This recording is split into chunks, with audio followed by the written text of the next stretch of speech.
সংগ্রামী ভাইয়েরা, গতকালকে আমাদের প্রধানমন্ত্রী, অবৈধ প্রধানমন্ত্রী শেখ হাসিনা সাংবাদিক সম্মেলন করে বলেছেন যে বিরোধী দলীয় নেত্রীকে জামাতের সঙ্গ ত্যাগ করে আসতে হবে।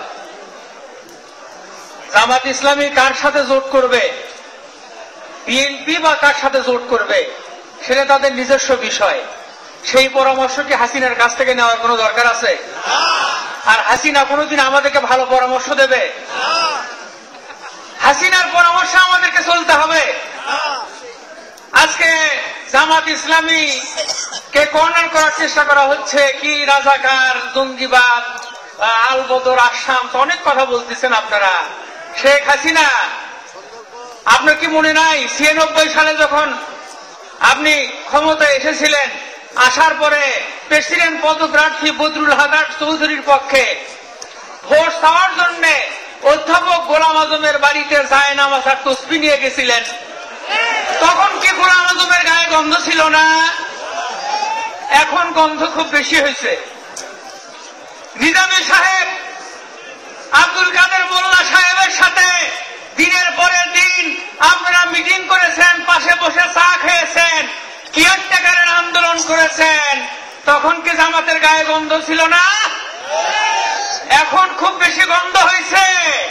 শেখ হাসিনা, আপনি মুক্তিযুদ্ধের চেতনার যে ট্যাবলেট বিক্রি করে বাংলাদেশে ব্যবসা করতেছেন, এটা ফাঁস হয়ে গেছে। ওই ট্যাবলেট আর বিক্রি হবে না।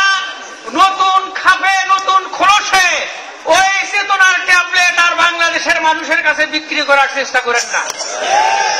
ওই যে শাহরিয়ার কবির মাঝে মাঝে বক বক করে বিভিন্ন চ্যানেলে দেখেন না, ওই বেটা, আমরা জিজ্ঞেস করতে চাই, শাহরিয়ার কবির তুমি কোন সেক্টরে যুদ্ধ করেছ?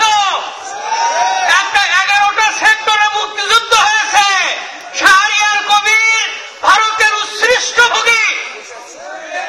এই শাহরিয়ার কবির কোন সেক্টরে যুদ্ধ করেছে? 71-এ গ্রামগঞ্জ থেকে মুরগি চুরি করে পাকিস্তান হানাদার বাহিনীর কাছে মুরগি বিক্রি করত। এই সেই শাহরিয়ার কবির।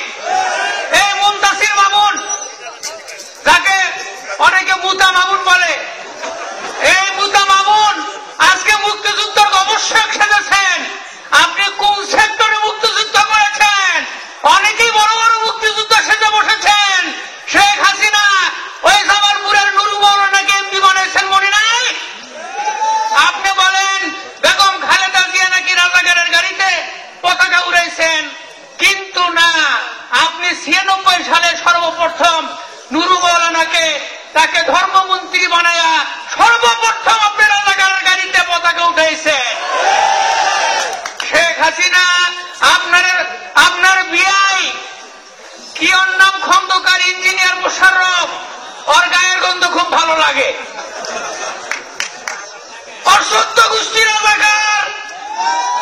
এই মোশাররফের বাপ ছিল নুরু রাজাকার।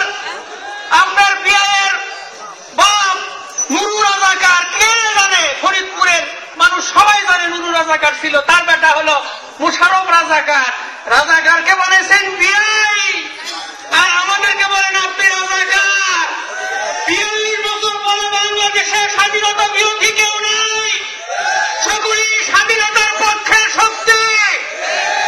বাংলাদেশের স্বাধীনতার বিপক্ষের শক্তি একমাত্র আওয়ামী লীগ। পাকিস্তান বাংলাদেশকে আর দখল করতে পারবে না 1,500 কিলোমিটার দূরে। এখন যদি পাগলকেও বলা হয় জামাত রাজাকারি করতেছে পাকিস্তানের সাথে, এটা কেউ বিশ্বাস করবে না। পাকিস্তান 1,500 কিলোমিটার দূরে, আর ভারত আমাদের গায়ের সাথে, ঘরের সাথে লাগানে। আর